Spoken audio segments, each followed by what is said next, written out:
ایک جنگل میں ٹونی چڑیا اپنے دو بچوں کے ساتھ رہتی تھی۔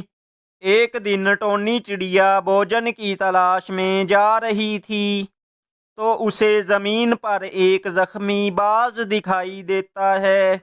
ٹونی چڑیا اس باز کے پاس جاتی ہے۔ ٹونی بہن، میری مدد کرو، میری ایک چیل سے لڑائی ہو گئی تھی اور میں زخمی ہو گیا، میں بہت بے آسرا ہوں۔ ارے باز بھیا، تم فکر مت کرو، میں ابھی جنگل سے جڑی بوٹی لا کر تمہارے زخموں پر لگا دیتی ہوں اور آپ بہت جلد ٹھیک ہو جائیں گے۔ جب تک آپ ٹھیک نہیں ہوتے آپ میرے گھر میں ہی رہنا۔ ٹونی چڑیا باز کو اپنے گھر لے جاتی ہے۔ باز بھیا، تم یہاں آرام کرو، میں آپ کے زخموں پر لگانے کے لیے کوئی جڑی بوٹی لے کر آتی ہوں۔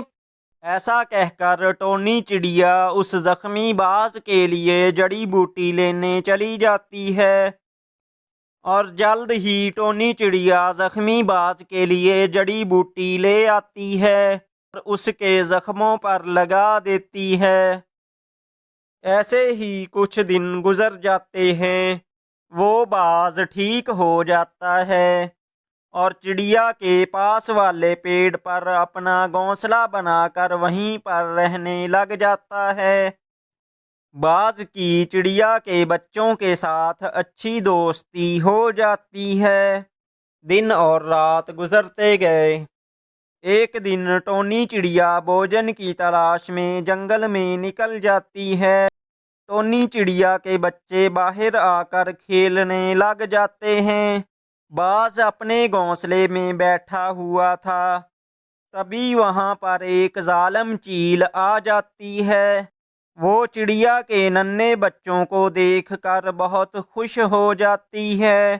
ارے واہ، چڑیا کے ننھے ننھے بچے، آج تو بہت اچھا بھوجن ملا ہے، بہت دنوں سے نرم ماس نہیں کھایا، آج تو مزہ ہی آ جائے گا۔ ایسا کہہ کر وہ ظالم چیل بچوں کی طرف آتی ہے اور بچوں پر حملہ کرنے لگتی ہے تو اسی سمے وہاں پر باز آ جاتا ہے۔ باز چیل پر حملہ کر دیتا ہے۔ ان دونوں میں خوب لڑائی ہوتی ہے۔ چیل وہاں سے بھاگ جاتی ہے۔ ٹونی چڑیا بھی بھوجن لے کر واپس آ جاتی ہے۔